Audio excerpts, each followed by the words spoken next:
John Cherry, the former lieutenant governor, is on the other end of our AT&T line right this second. He's the debate negotiator for Gary Peters. Thank you for being available, and welcome back to the program. Oh, it's great to be with you, Michael Patrick. Do you take Terry Lynn Land at her word that she is interested in a debate, and how are the negotiations going? Well, there haven't been any negotiations yet. Take her at her word. She said she might be interested. I guess that also means she might not be interested. I did get a call from Chuck Stokes from WXYZ yesterday saying that the Land campaign did have an interest, and Chuck wanted to broker a meeting. Mm-hmm. The problem is that given XYZ's schedule, that there's got to be some agreement in place by this Saturday, and I don't even think that Dick McClellan is in the state at the present time. So, it's one of those things that under the cover of darkness you go through this shuffle that is more avoidance than anything. But who knows? Maybe something will happen. I mean, quite frankly, there ought to be public negotiations on this thing so that people can see exactly what's going forward and where people are at and how serious the respective candidates are about having a debate. Quite frankly, Michael Patrick, you ought to host a public negotiation on it and let everybody see just where this thing's at. Well, I'll take your suggestion, and I'll do it right now. Richard McClellan is on the other end of our AT&T line with you. This is the debate negotiator for Terry Lynn Land and the debate negotiator for Gary Peters, and I'll step back and let you two do it publicly. Super. Richard, are you game? I'm in New York. I just woke up and I was listening in, so and I appreciate it. I think, though, that the lieutenant governor has it right that I did talk to Chuck Stokes, and when I come back from New York, hopefully we can get together even this Friday and wrap this up fairly quickly. Are you saying you're going to be back? I mean, Chuck tells me that he has to have this debate by the 27th of October. He's got to have it in place 30 days in advance of that, which means that's Saturday.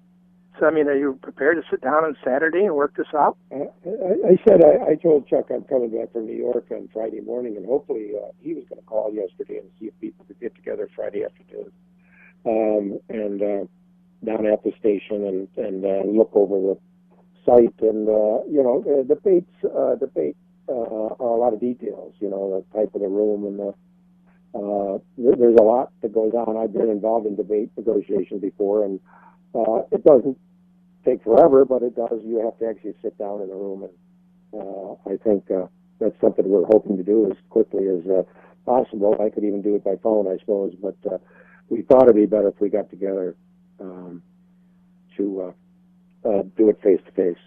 Well, I mean, our request is simple. It'll just be a kind of a town hall format, and have a panel of media types that can raise questions and give the audience a chance to ask questions, and let both candidates get an opportunity to respond and counter-respond, and let the public make a judgment about, who they believe is most suited to be their U.S. Senator.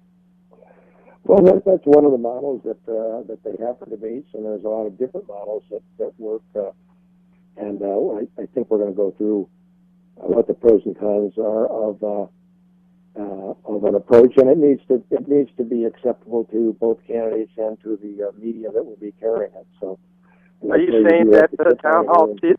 Are you saying the town hall setting is not acceptable to you? We don't debate on the radio, even though Michael Patrick is very thoughtful and let us have this opportunity to talk. But we would. I'd rather sit down with the media and the two candidate negotiators and actually negotiate. Richard, if you could pick your format and the length and that sort of thing, if you had your dream scenario, as they say, do you know what it would be at this point, or would you? Well, I don't. I think it would be a good debate where each of the candidates would have an opportunity to articulate their point of view on the important issues, and people could help the voters make up their minds. So there's a lot of different formats, and I'm not prepared, as I said, to kind of go through the pros and cons this morning. We just don't have time. But I think a good debate is one that has a good panel It's got the candidates to have enough time to answer the questions, and it helps people make up their mind. Are you optimistic, Richard, that you will be able to reach an agreement and have a U.S. Senate debate?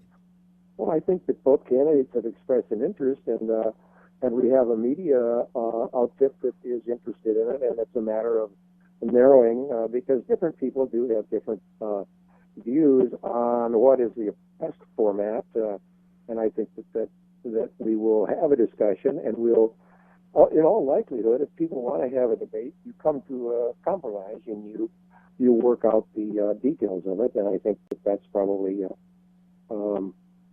where we would end up. I think, like I said, I think the both candidates have expressed an interest in it, and so I'm just hopeful that we can get together. Lieutenant Governor Cherry, you can get together. It sounds like maybe even this weekend, huh? Well, yeah, I mean, I'm happy to, meet all day Saturday if that's what it takes. But, in the end, I think there's been more than one media outlet that's expressed an interest. I mean, I think I've counted 5 to date. So, I mean, I think there's plenty of opportunity to get one, 2, 3, 4, or 5 debates in. Well, let's hope we can get one anyway. And we have the 2 negotiators talking. They were going to meet, going to get together. John Cherry, the former lieutenant governor, representing Gary Peters, Richard McClellan, very skilled super attorney representing Terry Lynn Land. And it sounds like we're off and running. Thank you, gentlemen, very much.